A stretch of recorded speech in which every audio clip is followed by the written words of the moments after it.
Bien, buenas tardes. En esta ocasión tengo el gusto de hablar con los autores de este libro, Votos, Drogas y Violencia, de la editorial Debate. Están con nosotros Sandra Ley. Sandra, buenas tardes. Buenas tardes, Julio. Muchas gracias por la invitación y el espacio para compartir nuestro trabajo. Al contrario, Sandra Ley es profesora e investigadora en la División de Estudios Políticos del CIDE en la Ciudad de México, donde coordina el programa para el estudio de la violencia. Y está también con nosotros Guillermo Trejo. Guillermo, buenas tardes. Julio, buenas tardes. Un gusto estar contigo y tu audiencia. Gracias. Guillermo es profesor de Ciencia Política en la Universidad de Notre Dame y director del Laboratorio de Violencia y Justicia Transicional del Instituto Kellogg de Estudios Internacionales. Un libro muy interesante, debo decirle que en cuanto lo recibí, comencé a leerlo porque es un tema fundamental, me parece a mí. Sandra Ley, ¿qué aporta este libro? Votos, casi como en el sexenio de Fox, pues, votos, drogas y violencia. El planteamiento es que la alternancia partidista abrió la puerta a una descomposición de los arreglos que durante el tiempo del PRI se mantuvieron y con el cambio de partidos en el poder comenzó todo lo que hoy conocemos. Correcto, eso es parte, ¿no?, del enorme incógnita que Guillermo y yo buscábamos atender, poder entender cómo es que la transición a la democracia en México se entretejió con un proceso de violencia, que contrario a lo mejor a lo que hubiéramos esperado, ¿no?, en una paz democrática que hubiera traído justamente esa transición. Por el contrario, con lo que nos encontramos fue con una expansión de la violencia. Y parte, como bien dices, Julio, de el punto de partida para el libro es poder entender en la democracia de México que empieza desde abajo, ¿no? Cómo es que esas distintas alternancias partidistas en los estados, en Baja California, Chihuahua, Jalisco, Nuevo León, poco a poco fueron dando pie a una serie de guerras criminales, pero que no la podemos entender si no observamos la naturaleza de la transición a la democracia en México, una democracia minimalista, como la llamamos, en donde solamente nos concentramos en la alternancia partidista en sí misma, sin un proceso de reconfiguración de nuestro sistema de justicia, de nuestras fuerzas del orden, que también se pudieran democratizar.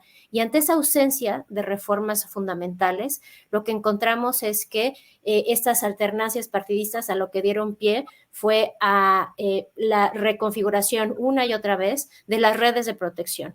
Porque un punto muy importante que no debemos olvidar es cómo el crimen organizado no puede florecer sin esa protección del Estado, que fue posible una y otra vez que ocurriera en los 90, en los 2000 y hoy sigue ocurriendo en este proceso en el que el crimen organizado y el Estado confluyen.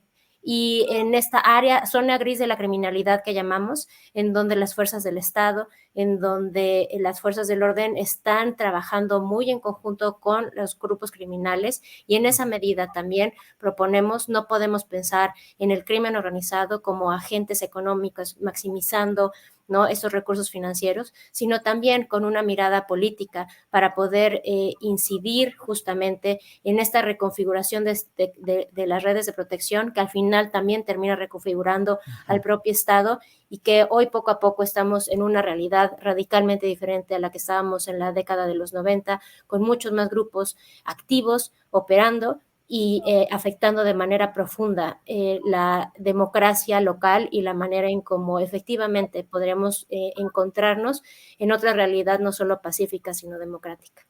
Gracias, Sandra. Guillermo Trejo, sé que voy a hacer una simplificación terrible, pero leyendo su texto que va de 1900, es el estudio de 1990 a 2012, es decir, una parte del salinismo, del cedillismo, del foxismo, el calderonismo y el peñismo. Son los sexenios presidenciales a los que se aborda. Simplifico mucho, pero mucha gente lo pregunta, Guillermo.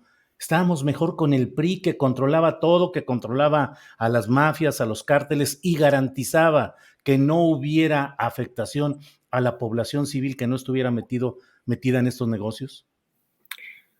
Absolutamente no. El libro no es una oda al autoritarismo, sino todo lo contrario. El libro lo que desnuda es todas las estructuras de colusión que se gestaron en la etapa autoritaria, lo que decía Sandra ahorita, ¿no? Todas estas redes de colusión, de cooperación, que dieron nacimiento a las estructuras criminales, primero a los cárteles, y el fenómeno del crimen organizado, como lo entendemos, puede surgir en democracia o en autoritarismo, pero en México surgió, se expandió, floreció en la etapa autoritaria. Lo que el libro critica es la naturaleza de la transición, una transición minimalista, una transición de un régimen de partido único a una democracia multipartidista, en donde hubo una democratización de las elecciones, pero no hubo una democratización de las Fuerzas Armadas, de las policías, de los ministerios públicos, de las procuradurías. Y en la medida en que las redes de protección, estas estructuras criminales híbridas, alguien dice los cárteles no existen. No, sí existen, pero son partes de estructuras criminales más complejas, donde convergían típicamente miembros de las Fuerzas Armadas, de las policías. En el México de los 80s, fundamentalmente las policías judiciales de los estados, las procuradurías estatales. Ahí es donde se generaban estas zonas grises de protección. El país transita a la democracia a nivel subnacional, adoptando la alternancia, pero sin haber desestructurado todas estas redes. Y eso es lo que te explica por qué algo tan importante y bello de una democracia electoral como es la alternancia termina teniendo efectos no intencionales, que es el estallido de la violencia.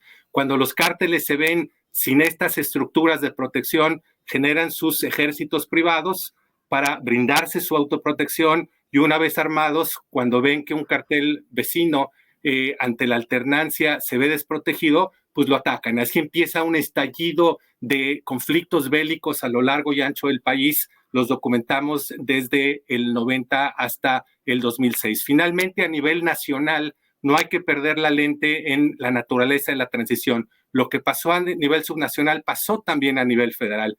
Transitamos una democracia electoral. Fox nombra a un general en el retiro, Maceo de la Concha, como su primer procurador. No hay reformas de los ejércitos, de las policías, y todas esas redes, todas estructuras de colusión están vigentes hasta el trágico 2006, cuando el presidente Calderón declara la guerra contra el narcotráfico. Gracias, Guillermo. Sandra, dice Guillermo, el trágico 2006. Durante el salinismo, digo, en todos los sexenios sabemos historias de colusión de ese poder político con los poderes criminales, pero durante el salinismo, digamos que caminaron las cosas relativamente sin tanto impacto en la población civil. Llega el foxismo, el cedillismo, igualmente. El foxismo igual. Calderón es, digamos, el detonante de todo lo que tenemos hasta hoy, con una política específica que implicó golpear a ciertos cárteles y proteger a uno, como ahora se está juzgando en Estados Unidos en el caso de Genaro García Luna? Bueno, ciertamente en el 2006 Felipe Calderón estaba enfrentando una realidad mucho más violenta, ¿no? Por este proceso que estábamos describiendo Guillermo y yo, de las alternancias partidistas que dieron pie a una serie de guerras criminales, y entonces en el 2006 efectivamente nos encontrábamos en una realidad mucho más violenta. La clave aquí, Julio, que nosotros enfatizamos es erró en esta estrategia que estuvo sumamente politizada, con un espíritu electorero detrás de cómo beneficiar a sus copartidistas panistas, y por el contrario terminar desprotegiendo a esos enemigos políticos que en el 2006 lo habían reconocido como presidente legítimo, ¿no? Y específicamente lo que vemos es cómo nos estamos enfrentando a que si bien en los estados gobernados por el PAN se pudo contener la violencia, esto no fue el caso en los municipios de estados gobernados por el PRD, en Michoacán, en Guerrero, en Zacatecas, donde claramente lo que se ve ahí es no solamente que no se pudo coordinar la política de seguridad como se pudo hacer en los estados panistas como Baja California, sino que explícitamente, ¿no?, se desprotegió, se politizó incluso se criminalizó a las autoridades locales, dejando muy claro para el crimen organizado que esos autoridades, esos ciudadanos, no iba a llegar la federación con una política pública clara, coordinada, eficiente, sino por el contrario, era fácil, ¿no? Poder operar y poder asesinar, y como llega el libro a la última parte, a presidentes municipales, a funcionarios, a candidatos, y poder incidir en procesos electorales también, como lo seguimos viendo hoy por hoy. Entonces, más allá de los carteles que estaban operando, porque en realidad, ¿no?, de lo que vemos es una diversificación en las distintas regiones del país. Más allá de esos carteles que se están protegiendo o no, el punto fundamental del libro es poder observar cómo se puede politizar la política de seguridad y terminar generando mucha más violencia y, más aún, complejizar el proceso del mismo mercado criminal, en donde ya no solamente es la fragmentación de los grupos criminales, sino su diversificación en distintos mercados y, más aún, el establecimiento de controles a nivel local que le permita al crimen organizado poder controlar la política, la economía y las comunidades a nivel local.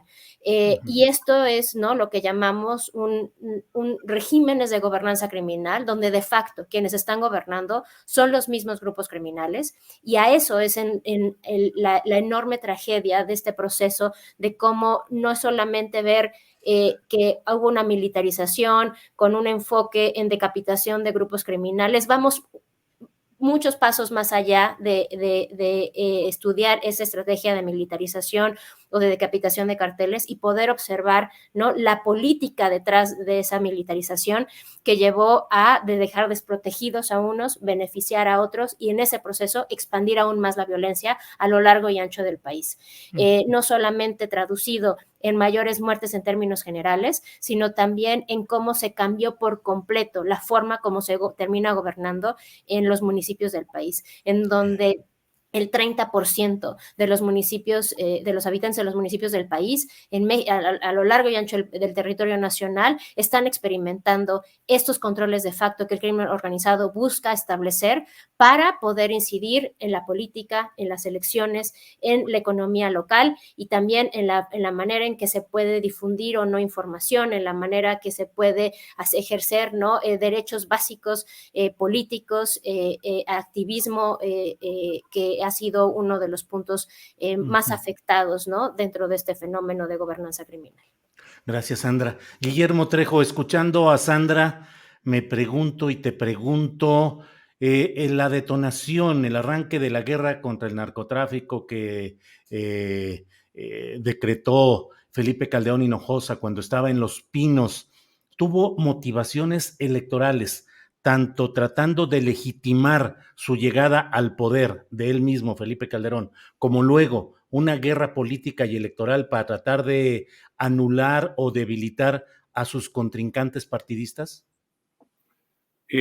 Probemos evidencia de que en efecto eso sucedió, pero hay que entender quizás, y para el público, el país está inmerso en una dinámica de polarización prácticamente desde el 2006, un poquito antes, ¿no? Polarización de élites, izquierda y derecha, polarización de electorado, y ahora polarización incluso afectiva de personas, ¿no? Sí. Hay que entender la política de seguridad y la guerra en contra del narcotráfico desde entonces hasta ahora, hasta hoy en día, insisto, en este contexto de polarización. Efectivamente, como dice Sandra, el presidente Calderón hizo un intento de distraer las disputas postelectorales, mover el foco de la atención hacia lo que él llamó en su momento el verdadero enemigo, que eran los cárteles de la droga, pero también después del primer año, efectivamente, hubo una petición de parte del gobierno de Michoacán de iniciar una intervención en Michoacán.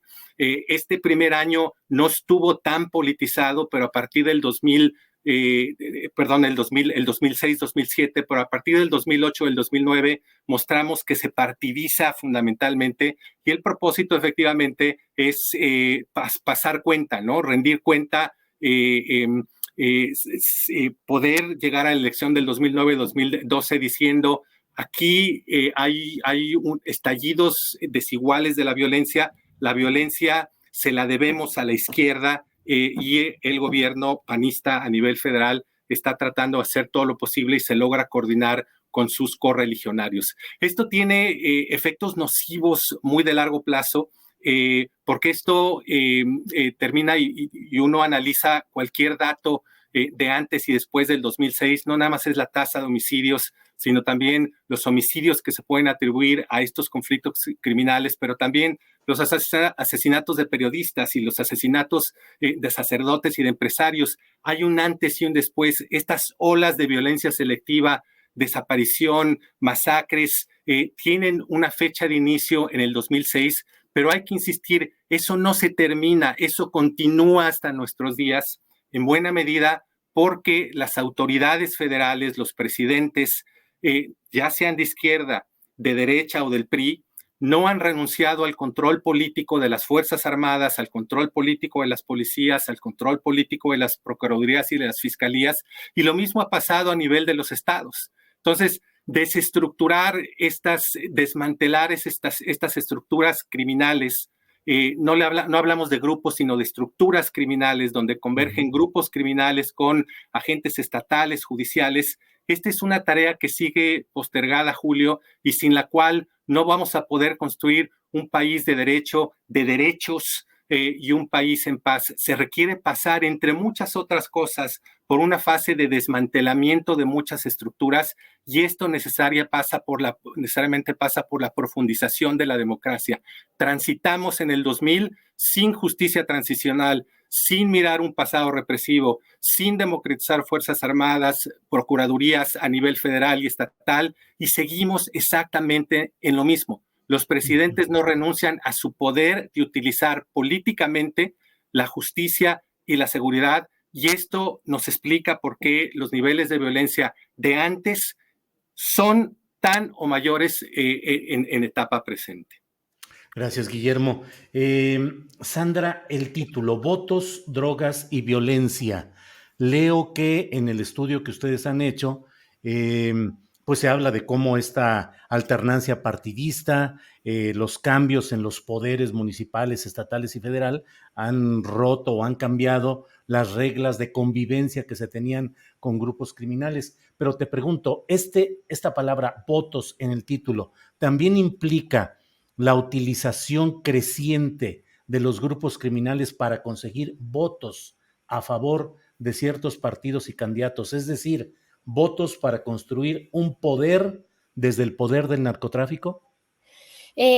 Gran pregunta, Julio, porque esa es justamente la enorme preocupación, ¿no? En la que nos quedamos en este proceso de investigación, de ver su evolución y soy y hacia dónde nos seguimos. Perdón, Sandra, se pasmó tantito. Si repites, por favor, esta parte.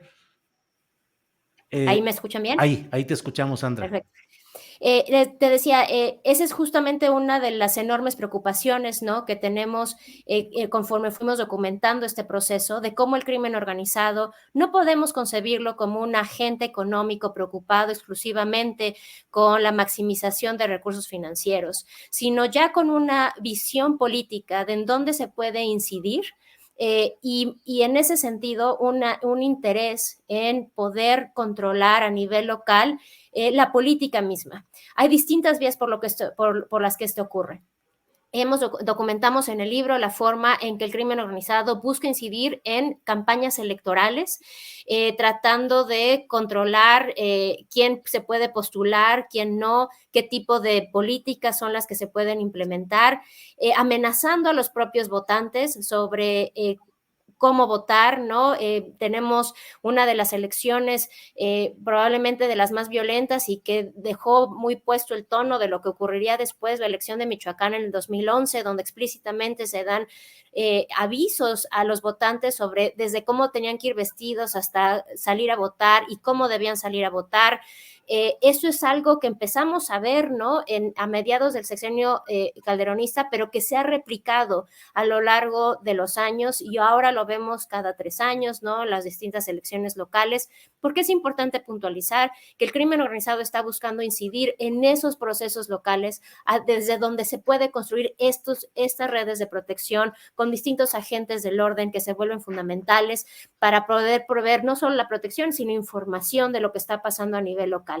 Y entonces en esa medida es importante incidir en elecciones, a veces asesinando o desapareciendo a candidatos, a veces haciendo que otros candidatos se bajen. Tenemos elecciones en donde solamente hemos tenido un candidato, otras elecciones en donde unos días antes de la elección se asesina el candidato, queda un suplente, ¿no?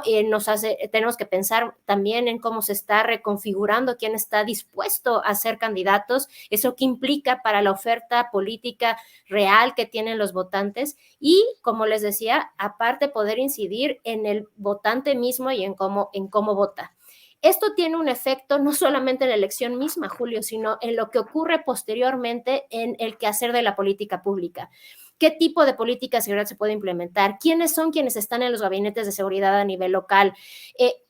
Todos estos son procesos concatenados, que por eso, como bien dices, gracias por la observación, votos, drogas y violencia, porque no podemos separar al crimen organizado hoy por hoy de todos esos procesos a nivel local, de la política local en la cual el crimen organizado ya está muy engarzada para poder generar esta protección a nivel local y poder incidir de manera directa en políticas públicas que les afectan de manera profunda y por lo tanto, ¿cómo hacerlo? Pues desde el primer momento, desde el momento en el que se empieza a construir esa política pública desde las campañas, desde qué tipo de ofertas se pueden hacer y con quién van a poder trabajar en el más largo plazo. Gracias, Sandra. Guillermo Trejo y Sandra Ley, les pido que me permitan abusar un poquito de su tiempo para plantear una última pregunta, si no hay otra cosa. Guillermo, sé que el trabajo que hicieron se refiere de 1990 a 2012. Le digo a quienes nos escuchan que es un trabajo absolutamente fundamentado en una serie de bases de datos, modelos, estadísticas, información. No es solamente la opinión que se puede expresar sobre un tema, sino que hay un sustento realmente de un trabajo. Este libro fue publicado incluso originalmente en inglés, aunque ustedes son hispanoparlantes, nacidos en México, pero se publicó originalmente en inglés, se ha traducido al español. Es una información muy, muy completa. Sobre esto te pregunto, Guillermo, aunque no es materia de este libro, actualizado a hoy, ¿siguen las mismas líneas de investigación que ustedes plantean aquí? ¿Hemos empeorado? ¿Hemos mejorado? ¿Ha funcionado el abrazos, no balazos, Guillermo?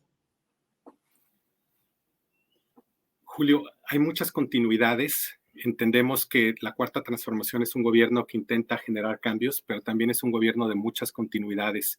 Y muchas de las continuidades las vemos efectivamente en políticas de seguridad. Si tú ves encuestas de opinión pública, hay muchas cosas que a los votantes mexicanos les gusta del actual gobierno, pero si en algo está reprobando al actual gobierno es en políticas de seguridad. Yo creo que en parte es eso. Eso se debe a la enorme continuidad. Regresamos otra vez a las grandes deudas de la transición a la democracia, que son deudas vigentes de la 4T. Democratización del Poder Judicial, democratización de los ministerios públicos. México es un país... es el país de la impunidad del 90-98%, en buena medida porque el tamaño de nuestra tragedia en términos de graves violaciones de derechos humanos y de violencia está directamente relacionado a nuestra incapacidad de investigación. No se investigan, no se identifican, no se desestructuran no se desmantelan estas estructuras criminales donde converge poder político, poder de seguridad y poder de crimen. En la medida en que no hagamos eso, vamos a seguir con niveles de violencia como los actuales. México terminó el sexenio de Enrique Peña Nieto con 180,000 muertes en conflictos asociados a a estas guerras del Estado en contra del crimen y de guerras entre criminales. Cerca, repito, de 180,000 muertes. Guatemala, en 36 años de guerra civil, tuvo aproximadamente 200,000 muertes. A cómo vamos con los ritmos actuales del actual sexenio, México va a llegar al 2024 con cerca de 300 o 350,000 muertes en conflictos asociados al crimen organizado. Es decir, vamos a estar a nivel de Colombia, un país que tuvo ese número de muertos después de 50 años de guerra civil. Tenemos una tragedia humana en términos de 100,000 personas desaparecidas. No hay ninguna dictadura del Cono Sur en los años 70, en los años 60, 70, que haya tenido más personas desaparecidas que México. Incluso Argentina, 60,000 personas desaparecidas. En México estamos en 100,000 y vamos creciendo. El país más peligroso en el mundo para la prensa, el país más peligroso en el hemisferio occidental para sacerdotes católicos. Y así podemos seguir con empresarios, líderes de movimientos sociales y demás, ¿no? Podemos decir que las cosas eran antes así, que ahora ya ha cambiado. No, en todo esto hay continuidad y los números siguen exponencialmente creciendo. A lo mejor ya hay menos coches robados, a lo mejor la tasa de homicidio ya alcanzó un techo, pero en todo lo demás estamos creciendo y ese techo está a los niveles más altos de violencia criminal de cualquier país del hemisferio occidental. Termino insistiendo en algo, Julio, en algo del título. El subtítulo del libro se llama La lógica política de las guerras criminales en México. Sí. México no es un país que tiene un problema de violencia criminal. México tiene un problema de guerras criminales. Explicamos el concepto, nos adentramos en el concepto. No son guerras civiles, son guerras criminales con otro tipo de actores, con otro tipo de estructuras, con lógicas bélicas, con lógicas de control. Lo que ahorita Sandra explicó, muchas de esas estructuras se están apoderando y están reinventando los órdenes políticos locales. Están erosionando la democracia a nivel local y están erosionando la vida y los derechos de cientos y miles de mexicanos. Necesitamos nuevos lentes para entender esto y diseñar políticas de Estado. Gracias, Guillermo. Sandra, para cerrar, nada más te pregunto, el título del libro es Votos, Drogas y Violencia. Actualmente, un libro así debería llamarse Votos, Drogas, Violencia y Militares. ¿Qué opinas del proceso de militarización que se vive hoy en México? Sí, la militarización, por supuesto, ha sido un punto muy importante, ¿no? Para poder estudiar cómo la violencia se ha expandido, no solamente en México, sino en América Latina entera, desde distintas aproximaciones y la manera en que ha abonado, por el contrario, a la expansión de la violencia en México. Hoy por hoy, si bien no estamos en el mismo proceso como bajo Felipe Calderón, bajo Enrique Peña Nieto, no con ese énfasis en la guerra contra las drogas, el enemigo público siendo el crimen organizado, sí nos estamos enfrentando, ¿no?, al crimen, al ejército, no solamente frente al crimen organizado, sino en muchas otras aristas hoy por hoy de la vida política del país. Y nosotros en lo que nos adentramos en este libro es a decir, no es solamente la forma en que se utiliza se hace uso o no de los militares, sino la forma en cómo nuestras políticas de seguridad, en un contexto altamente polarizado, como ya lo decía Guillermo, terminan en esa polarización politizándose el resto de los elementos de militarización. Y precisamente eso es lo que nos preocupa y por eso el énfasis en la lógica política, Julio, no necesariamente es la dimensión militar, sino cómo esta politización, esta lógica política está permeando de manera más profunda la lógica de militarización, la lógica de prevención del delito, la misma, cómo estamos atendiendo, cómo cada elección tras elección vemos a políticos asesinados. Hay una lógica política detrás que trasciende la estrategia de militarización de si tenemos o no militares en las calles. Por supuesto, nos preocupa que esa siga siendo la aproximación y sin entender, como decíamos al principio, que esto es un problema mucho más profundo de cómo se construyó el Estado mexicano, de lo que nos quedó a deber nuestra democracia, teniendo un proceso de justicia transicional que se quedó congelado, que no profundizó de manera como la debió hacer en el aspecto de nuestras fuerzas del orden, en el aspecto de nuestras instituciones de justicia. Pero en todo eso subyace una lógica política que va mucho más allá de militares, de ministerios públicos, de elecciones. Está permeando de manera profunda todas nuestras instituciones y por lo tanto la manera en que el crimen organizado ya puede hacer lectura de ese contexto político para aprovecharlo a su favor y así poder seguir operando con impunidad. Sandra, muchas gracias. Guillermo Trejo, muchas gracias por esta oportunidad de hablar sobre este interesante e importante libro que de verdad invito a leerlo. A mí me ha tenido metido en la lectura de él. Así es que, Guillermo, pues muchas gracias. Gracias, Julio, un gusto. Muchas Igualmente, gracias, Sandra. Julio. Al contrario, gracias a los dos. Buenas tardes. Buenas tardes.